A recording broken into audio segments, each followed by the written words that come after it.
जी, आप लोग पीपीएससी का पेपर देते हैं और आप लोगों को स्टेटमेंट समझ नहीं आती, आपको स्टेटमेंट में ये समझ नहीं आता कि वो क्या पूछ रहा है, या आपको ऑप्शंस में कन्फ्यूजन होती है, या फिर आप लोगों को सवाल वहाँ पे याद नहीं आता। तो उसकी बेसिक रीज़न यही है कि आप लोगों को सबसे पहले तो स्टेटमेंट पढ़ना नहीं आती। स्टेटमेंट पढ़ लेते हैं तो आपको स्टेटमेंट समझ नहीं आती कि वो पूछना क्या चाह रहा है। उसके बाद हमारा एक और बड़ा मसला ये है कि हम लोग सब्जेक्ट वाइज स्टडी से कतराते हैं, और हम वन पेपर को भी अच्छी तरीके से नहीं पढ़ते हैं, सिर्फ रट्टा लगाकर उस एमसीक्यूज को देख कर चले जाते हैं। ये नहीं सोचते कि इस एक एमसीक्यू से और कितने एमसीक्यूज निकल सकते हैं। आप लोग बेशक सब्जेक्ट वाइज ना पढ़ें, आप लोग एक एमसीक्यूज पढ़ें। जैसे जहाँ पे आस्तोला लिखा हुआ है, तो आस्तोला के जितने भी आस्तोला से रिलेटेड एमसीक्यूज आ चुके हैं वो आप लोग अपना एक रजिस्टर ले लीजिए, उस पर एक पेपर पढ़िए बेशक दिन का, लेकिन उसमें ये लिखते जाइए कि आस्तोला के कितने एमसीक्यूज आ चुके हैं, और ग्रेट बैरियर रीफ जो दूसरा एमसीक्यूज खड़ा हुआ है उसके कितने एमसीक्यूज हैं, फर्स्ट प्रेसिडेंट ऑफ चाइना के हवाले से कौन से एमसीक्यूज हैं, तो वो तरतीब से लिखते जाइए। जब आप इस तरह से स्टडी कर लेंगे तो आपको सब्जेक्ट वाइज पढ़ने की ज़रूरत ही नहीं है, आपको पेपर में भी आंसर नहीं भूलेगा, आपको एमसीक्यूज के अंदर कन्फ्यूजन नहीं होगी, क्योंकि आस्तोला के आपको पता है कि चार दो तीन से चार सवाल ही आते हैं, और वही सवाल ही बार बार जब भी वो पूछेगा तो वही सवाल पूछेगा। तो इसमें परेशानी वाली कोई बात है ही नहीं। तो शुरू करते हैं आज का पेपर, और हमारा अंदाज यही होता है। आज इंटरनेट नहीं आ रहा, वरना मेरी कोशिश यही होती है कि अब से मैं आपको, ये चौथा पेपर है हमारी सीरीज़ का, पास पेपर की सीरीज़ का, 3 पेपर पहले भी हो चुके हैं, तो मैं नेट से आप लोगों को हर एमसीक्यू सर्च करके दिखाऊं और उसके बारे में बताऊं, लेकिन क्योंकि नेट की अवेलेबिलिटी नहीं है तो आज मैं ऐसे बता देता हूं जितने एमसीक्यूज मुझे याद आते हैं। तो आप लोगों को पढ़ने के लिए सबसे पहले चीज़, रजिस्टर साथ रखिए और लाजमी लिखते जाइए। ठीक है जी। आस्तोला जो है वो एक ऑफशोर आइलैंड है। कहाँ पे है जी? पाकिस्तान के अंदर है। पाकिस्तान के कौन से प्रोविंस के अंदर है? बलूचिस्तान के अंदर है। कौन से सी के अंदर है? अरेबियन सी के अंदर है। और लार्जेस्ट आइलैंड ऑफ पाकिस्तान भी है जी अस्तोला। तो अब हम मैं आप एक एमसीक्यू हमारे पास अस्तोला, तो अस्तोला से हमारे पास कितने एमसीक्यूज बन गए? First of all, Astola is an offshore island in, कहाँ पे? अरेबियन सी के अंदर है। एक MCQs, Astola the largest island of Pakistan is Astola. Astola is present in which province of Pakistan? Balochistan. Astola is present in which country? अब अस्तोला नाम इस तरह का है कि अगर वो हमसे पूछ ले कि Astola is present in which country, और हमें ऑप्शन दे दे ऑस्ट्रेलिया, अफ्रीका, पाकिस्तान, यूरोप, तो हम लोग क्या कर जाएंगे? हम लोग कंफ्यूज हो जाएंगे कि यार अस्तोला जिसने नहीं पढ़ा हुआ, जिसने सिर्फ सरसरी से पढ़ लिया यहाँ पे कि वो नन ऑफ दीज, इसमें से किसी में नहीं है, तो फिर बस ख़त्म हो गया जी उसका खेल। उसने फिर ये नहीं पढ़ा कि वो कहाँ पे है, सर्च नहीं किया कि कहाँ पे है, क्या है। इसीलिए कह रहा हूँ कि आप लोग एक एमसीक्यूज़ को लिखते जाइए, उससे 3 से जो 4 एमसीक्यूज़ बन रहे हैं उनको लिखते जाइए। अगर मेरी आवाज़ स्लो है तो आप उसको स्पीड कम करके दोबारा सुन के उसको लिखिए, फिर अगले एमसीक्यूज़ पे जाइए। ठीक है। अब ग्रेट बैरियर रीफ का जो है हमारे पास सिर्फ एक ही क्वेश्चन आता है हमेशा कि great barrier reef is present इन, तो ऑस्ट्रेलिया के अंदर है जी। अच्छा, फर्स्ट प्रेसिडेंट ऑफ चाइना जो है वो सन यट्सन है। अब फर्स्ट प्रेसिडेंट का, अब चाइना का क्वेश्चन आ गया कि फर्स्ट प्रेसिडेंट कौन थे? सन यट्सिन।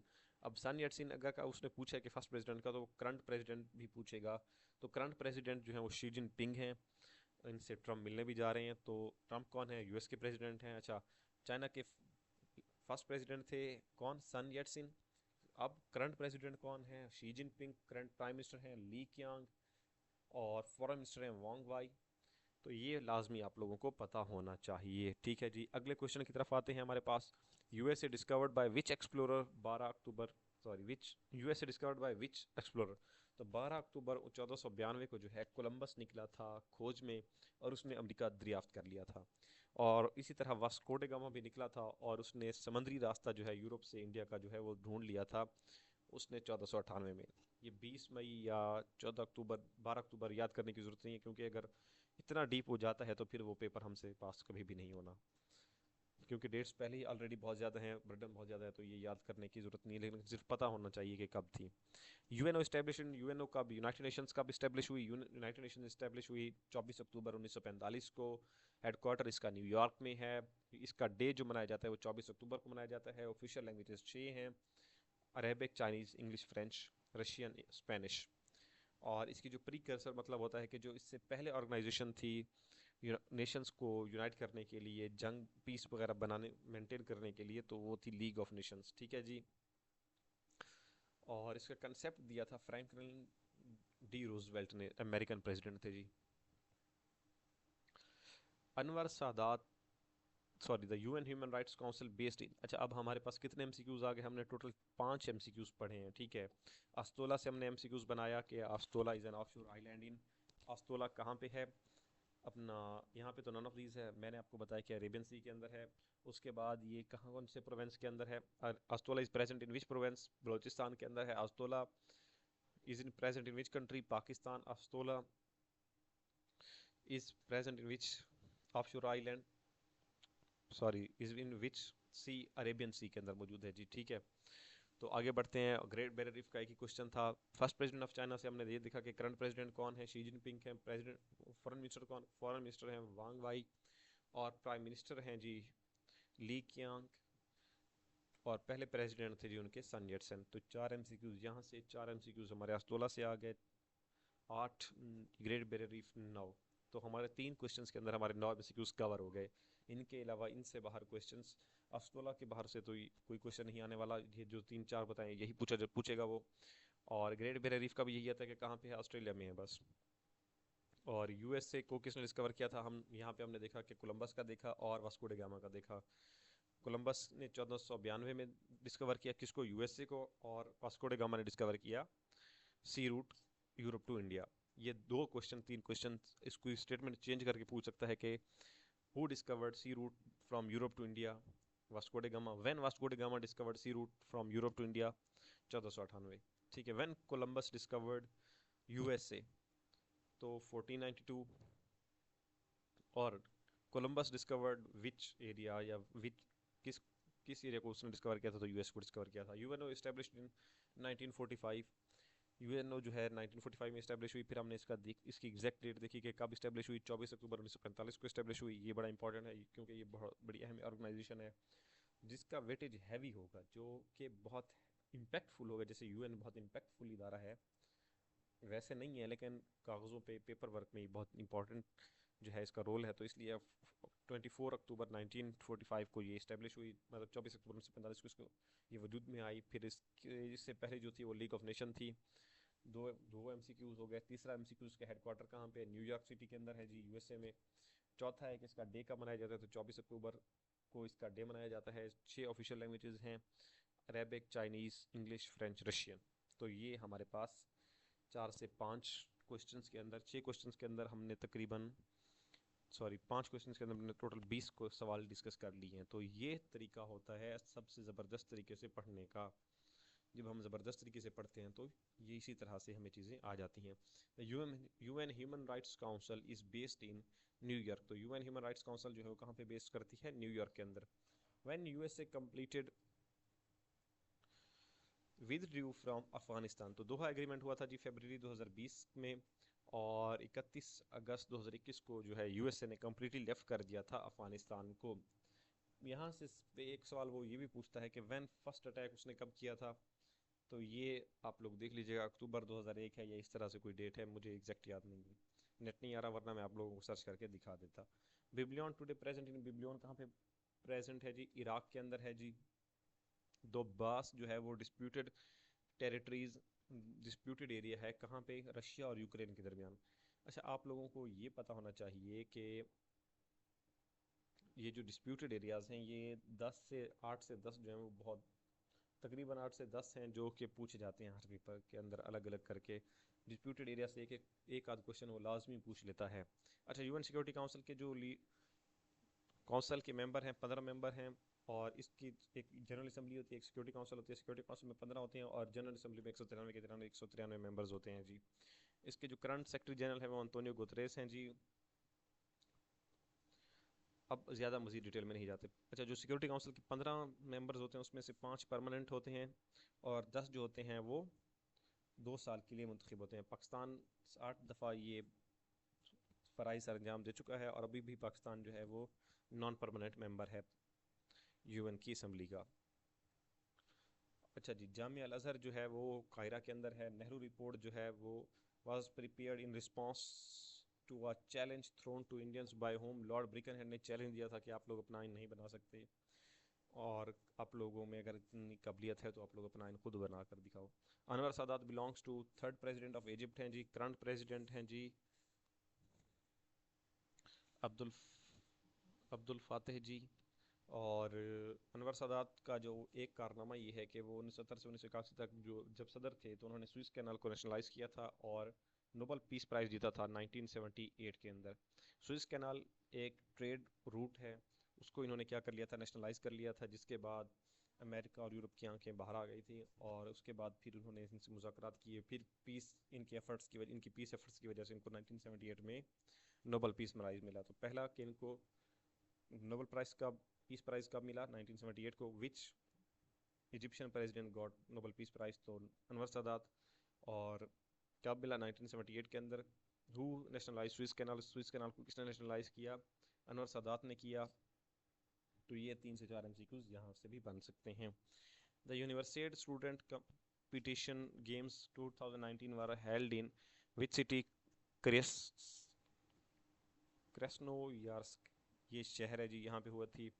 और कैपिटल सिटी ऑफ जर्मनी जो है वो बर्लिन है। कैपिटल सिटी ऑफ कनाडा जो है वो ओटावा है। Brussels is the capital city of Belgium जी। Brussels is the capital city of Belgium. Poland जो है वो वार्सा का है। नॉर्वे जो है वो हंगरी का है। और अच्छा, यहाँ पे मिक्सअप हो गया, इसको बाद में देखते हैं। जो मेन है ब्रसल्स जो कैपिटल है वो बेल्जियम है जी।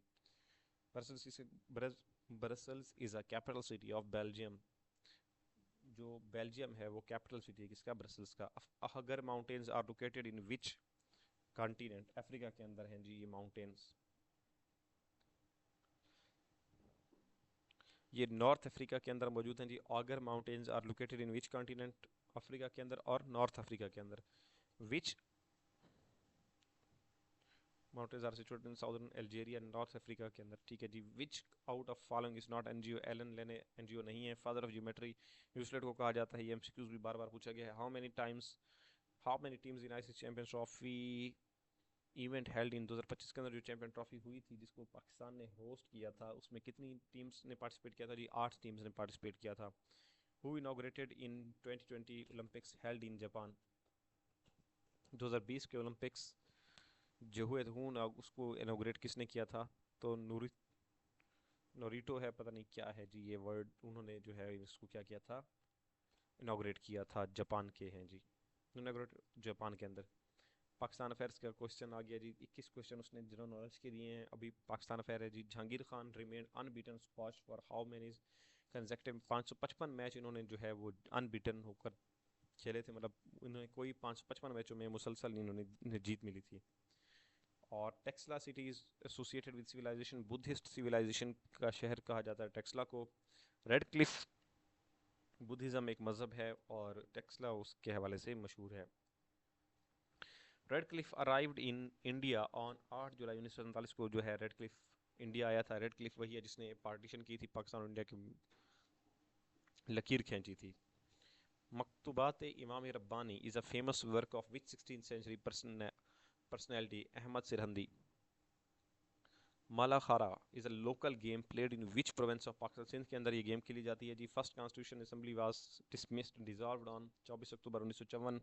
विच country first recognise Pakistan, Iran के अंदर जो है which country first recognized Pakistan, Pakistan को सबसे पहले किसने जो है वो रिकॉग्नाइज किया था, ईरान रिकॉग्नाइज किया था जी।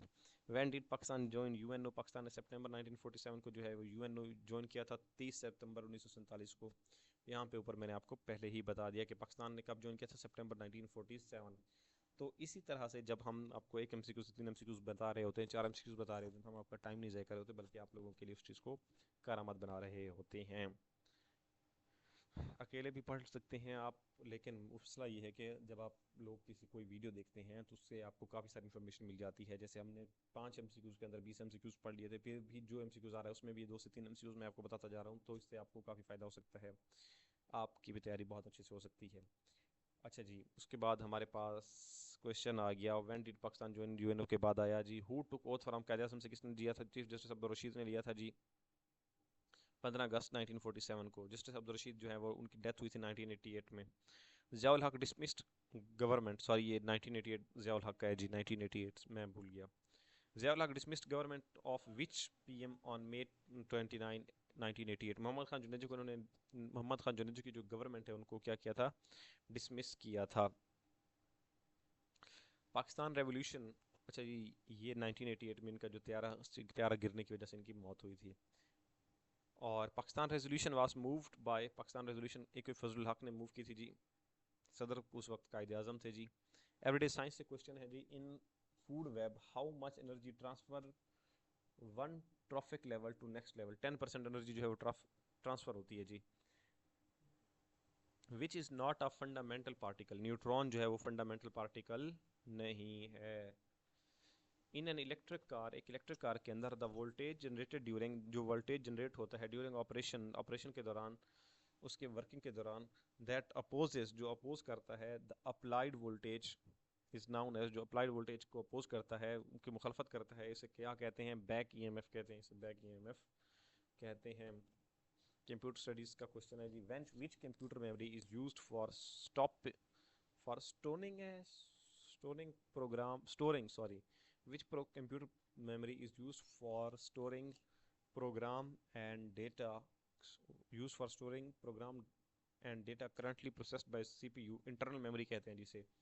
वो कौन सा हिस्सा है जो कि डेटा को स्टोर करता है और प्रोग्राम करता है कंप्यूटर का? तो वो इंटरनल मेमोरी होती है जी। The name of web page, store करना मतलब अपने अंदर स्टोर करना। The name of a web page is use to identify and locate resources by, इस यूआरएल, इसे यूआरएल कहते हैं जी, यूनिफॉर्म रिसोर्स लोकेटर। इसका नाम ही है कि इसको रिसोर्सेज को लोकेट करना, यूनिफॉर्म रिसोर्स लोकेटर। मैथ क्योंकि यहाँ पे सॉल्व नहीं करवाई जा सकती, तो हम यहाँ पे आपको क्या कहते हैं, जो एक दो क्वेश्चंस कॉमन सेंस वाले वो हम आपको बता देते हैं। क्वेश्चन नंबर 40 है जी, ये जनरल के पेपर में, the value 8000 sorry 80,000 cm cube converts in litres is 80 litres. अगर हम 80,000 cm क्यूब को जो लीटर्स के अंदर कन्वर्ट करते हैं तो कितना होता है? 80 लीटर होता है जी। उसके बाद हमारे पास कौन सा क्वेश्चन है जी? इंग्लिश के क्वेश्चन आ चुके हैं जी। रेजोल्यूट का मतलब होता है पक्का, फिर्म, तो इसका सिनोनिम होगा फिर्म। और एंटोनियम हो सकते हैं अनश्योर, जो कि जिसको यकीन ना हो, हेजिटेंट, हिचकिचाने वाला, फाल्टरिंग, गलत, तो ये सारे इसके एंटोनियम भी हो सकते हैं, पॉसिबल एंटोनियम्स हो सकते हैं। अर्ज का मतलब होता है अज़्म करना, तो एंटोनियम का होता है, इसका होगा डिसोस्ट। अर्ज करना, अज़्म करना, और डिसोर्ड पीछे हटना। Success consist in honesty and steadfastness, जो कामयाबी है वो ईमानदारी और साबित कदमी में जो भी होती है, या उसकी वजह से क्या कहते हैं, साबित कदमी और सच्चाई से आती है। कंसिस्ट, अच्छा यहाँ पे उसने एक्सप्लेनेशन में दिया हुआ है कि जो वर्ब होती कंसिस्ट होती है वो क्या कहते हैं, डिफरेंट पोजीशंस लेती है। कंसिस्ट इन जो है वो हमारे पास एक्सप्रेस करती है, जाहिर करती है, अ सेंस, किसी जज्बे, और डिफाइनिंग नेचर, और नेचर को डिफाइन करने के लिए इस्तेमाल होती है। इट्स कोर आइडिया, ये क्योंकि एक कोर आइडिया है कि सक्सेस जो है वो consist in honesty and steadfastness, means ये जो क्वालिटी है ये एक डिफाइन कर रही है ट्रू सक्सेस को, कि अगर आपने सच में कामयाब होना है तो आपको क्या करना पड़ेगा? ईमानदार होना पड़ेगा और साबित कदम होना पड़ेगा। तो इसलिए इसके यहाँ पे क्या लगेगी? टेक सॉरी कंसिस्ट इन लगेगी। अच्छा जी, अगला क्वेश्चन हमारा है कंप्लीट एनालॉजी। एनालॉजी होता है कि दो वर्ड्स एक जैसे होंगे तो आपको उसके सिमिलर पेयर ढूंढना पड़ता है। Hurt pump, gun shot, gun shoot. तो हर्ट जो होता है वो पंप करता है और गन क्या करती है? शूट करती है। तो ये एनालॉजी है हमारे पास इसी जनरल के पेपर के अंदर। और उर्दू है जी, नानी याद आना का मुहावरा क्या है? खुशहाली के दिन याद आना। काफूर होना के मैनी है गायब होना। अली अखबार पढ़ता है, इसमें मफूल है अखबार। वाय नाकामी मताए कारवां जाता रहा, में इमदादी फेल है रहा। इमदादी फेल वो होता है हेल्पिंग वर्ब जिसे हम कहते हैं, जैसे ता है, ती है, रहा है, रही है, चुका है, चुकी है। Which Muslim spy intelligence gathering during battle of trench, कौन से जो सिपाही हैं उन्होंने जासूसी का काम किया ग़ज़वा खंदक के दौरान? तो हुज़ैफ़ा इब्न यमन। टेन्योर ऑफ हज़रत अली एज खिलाफत एज खलीफा बिफोर मार्टरडम, तो शहादत से पहले जो है हज़रत अली कितने साल तक, कितने दौरानिए में जो है वो खलीफा रहे? तो 4 साल 9 महीने वो खलीफा रहे। विच कैन अपोज बनु, और which clan oppose Banu Hashim when Hazrat Muhammad peace be upon him as youth. Banu Makhzum जो है उन्होंने क्या किया था, अपोज किया था बनु हाशिम को, की मुखालफत की थी बनु हाशिम की, जब नबी करीम सल्लल्लाहु अलैहि वसल्लम अपनी यूथ में थे, यंग एज में थे। तो which major event did Abu Bakr face at the start of his खिलाफत? अपोस्टेसी मूवमेंट, नबूवत का झूठा दावा हुआ था हज़रत अबू बकर के दौर में। तो जो उनको मेजर इवेंट जो फेस करने पड़े थे वो एक ये था कि उनके दौर में नबूवत के झूठे दावेदार आए थे, और उसके बाद ज़कात का भी मसला हुआ था, ज़कात का भी मसला खड़ा हुआ था कि मुनकरीन ज़कात जो है उन्होंने ज़कात देने से मना कर दिया था। तो यहाँ तक था जी हमारा ईएससी जनरल का पेपर। ईएससी पीटीआई के पेपर को हम कल डिस्कस करेंगे। तो 4 पेपर हमारे पास हो चुके हैं। उम्मीद है कि आप लोग बाकी 3 पेपर्स को भी बड़े ध्यान से सुनेंगे और इसको भी पूरा देखेंगे। तो मेहनत कीजिए, नोट्स बनाते जाइए, नोट करते जाइए रजिस्टर के ऊपर ये चीज़ें, क्योंकि एक बार जब ये चीज़ें आप लोग नोट करते हैं, सुनते हैं, और जब नोट कर लेते हैं तो फिर आपके अनकॉन्शियस माइंड के अंदर कहीं ना कहीं, अनकॉन्शियस या कॉन्शियस माइंड के अंदर ये चीज़ें रह जाती हैं और पेपर में या कभी ना कभी आपकी ये चीज़ें काम आ जाती हैं। तो आगे बढ़ते हैं और ये सी पीटीआई की पेपर को हम क्या करेंगे, कल डिस्कस करेंगे। थैंक यू जी, अल्लाह हाफिज़।